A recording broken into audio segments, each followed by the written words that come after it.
Loa, chị có một thông báo rất là quan trọng trước khi bắt đầu clip đây.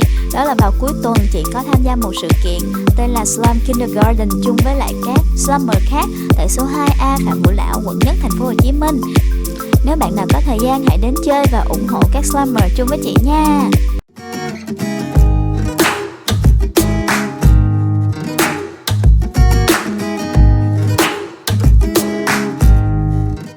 Hello, xin chào các cô Pi, xin chào các em đáng yêu đã trở lại với kênh của chị Bubu nha. Chị đã trở lại sau một ngày không có video lên để chơi cùng với các bạn đây. Ngày hôm qua là một ngày cực kỳ fail của chị luôn. Thử nghiệm cái nào cái nấy cũng đều chảy tè le tét lét. Thử với các loại đất sét đó.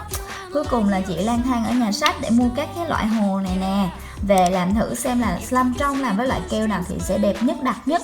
Thì vô tình tìm thấy bạn này. Đố cả nhà biết bạn này là cái gì nha. Cả nhà có đoán được không? Bạn này có giá là 8.500 và chị mua ở nhà sách tên là Hồng Ngọc. Và đây chính là tuyết nhân tạo. Vậy thì chị sẽ thử làm slime mây với tuyết nhân tạo mua ở nhà sách xem có thành công hay không. Các bạn nhớ cổ vũ cho chị bằng cách nhấn subscribe và ấn nút thông báo để luôn luôn nhận được những video sớm nhất của chị Bu nhé. Và bây giờ thì chị em mình cùng làm thôi. Mong là ngày hôm nay chị sẽ thoát được lời nguyền bị fail. Nào cùng bắt đầu thôi. Nguyên liệu cần dùng ngày hôm nay thì dĩ nhiên là vẫn cần có bạn này rồi, tuyết nhân tạo nè, activator, rồi keo sữa, đồ đựng và đồ khuấy để làm base slime trước. Ok, nào chúng ta cùng làm nhé. Let's get started. Các bước làm base slime để làm slime mây này thì có lẽ là cả nhà cũng chuyên nghiệp hơn cả chị nữa. Thì chị chỉ xin nhắc một chút xíu thôi. Nếu base slime của chúng ta cứng thì khi pha tuyết hãy pha nhiều nước hơn bình thường một chút để cho cái lượng nước nó được cân bằng, không bị ướt quá.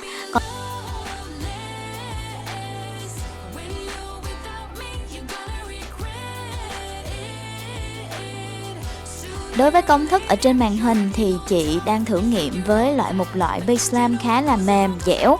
Thì đến khi pha nước chị sẽ pha từ từ, khoảng 1 tuyết 1 nước trước. Sau đó chúng ta sẽ xem độ nở của tuyết và pha thêm nha.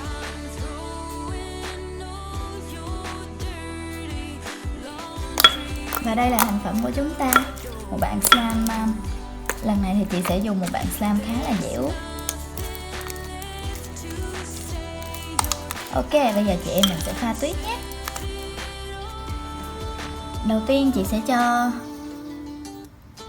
tuyết khô vào và sau đó chị em mình sẽ pha lượng nước gấp 2 lần trước đi.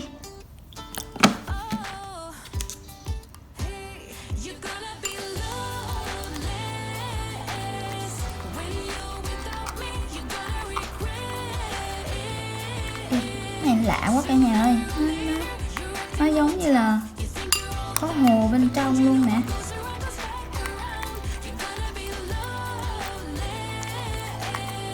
Ôi cái này là cái gì đây?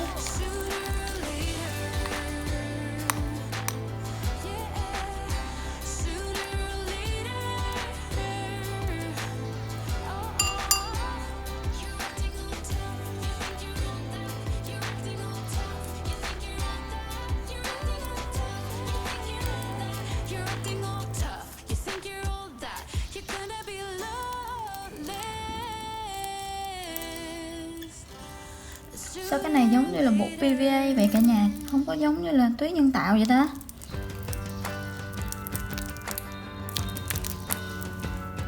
Gì kỳ vậy?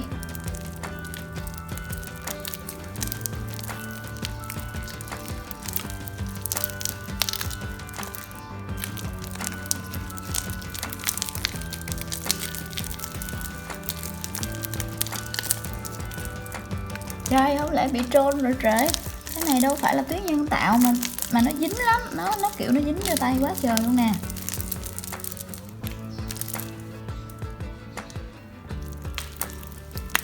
Mà cái này nó kỳ lạ lắm cả nhà. Nhồi một hồi cái tự nhiên nó không dính tay nữa, giống như slime. Nếu cái này là PVA á thì nó chỉ là đơn giản là hồ thôi, không thể nào mà nó không dính tay được, bởi vì nó giống như là keo mà. Đó nè, chị cũng thật sự không biết cái này là cái chất gì nữa. Hạt nó có trong suốt ra nè. Đây là slime của chúng ta, thì sẽ thử trộn với lại cái cục này coi nó là cái gì. Không hiểu được. Cả nhà nếu biết nó là cái gì thì comment bên dưới cho chị biết đó nhé.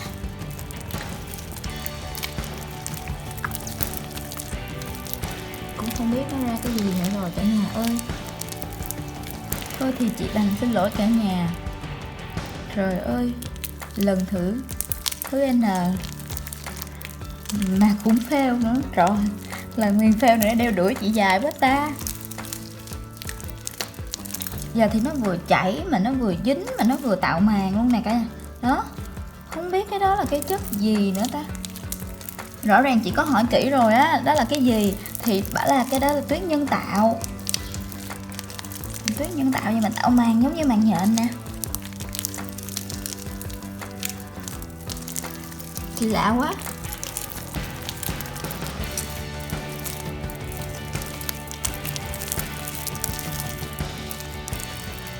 Trong một nỗi ấm ức không tả được thì đây, chị đã có sẵn bột PVA mà dùng để nấu hồ á, còn gọi là bột hồ á, thì chị sẽ thử cho vào nước xem là nó có phản ứng giống như là cái bột mà nãy giờ chị em mình thử nghiệm không nha.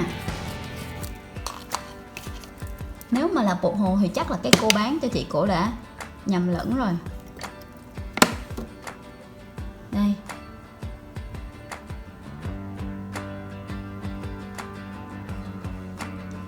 Còn đây, dư lại một chút xíu.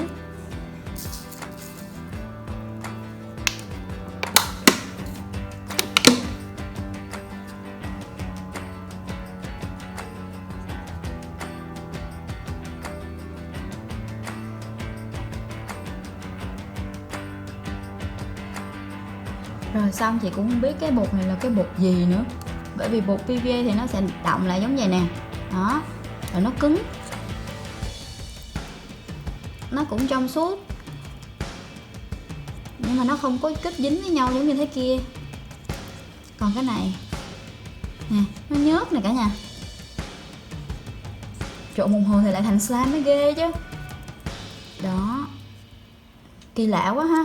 Thật ra chị cũng không biết cái bột này là bột gì nữa, nên nếu mà cả nhà biết thì cả nhà hãy comment cho chị biết với nha. Hay là chị đã làm sai cách ở chỗ nào rồi. Thôi bây giờ chị đi dọn dẹp bãi chiến trường đây. Bye bye.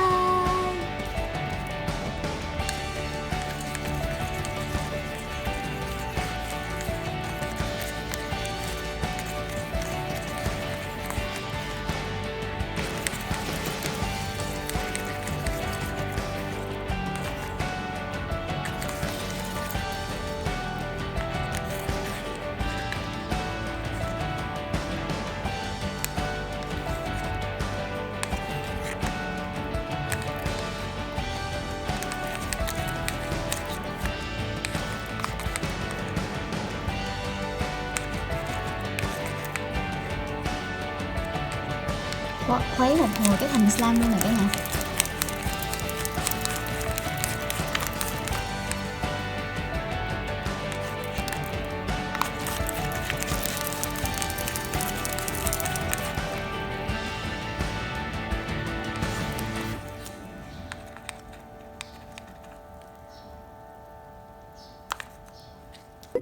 Với clip này thì chị hoàn toàn không có ý định dìm hàng các loại tuyết nhân tạo được bán ở các cái chỗ bán đồ chơi trẻ em hay là các nhà sách gì cả.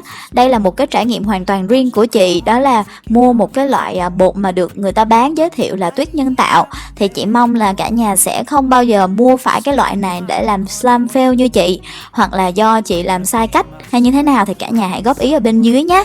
Hoặc là cả nhà có còn bị fail bởi các loại tuyết nhân tạo nào khác không, hãy comment bên dưới cho chị biết và chia sẻ với các bạn nữa nha.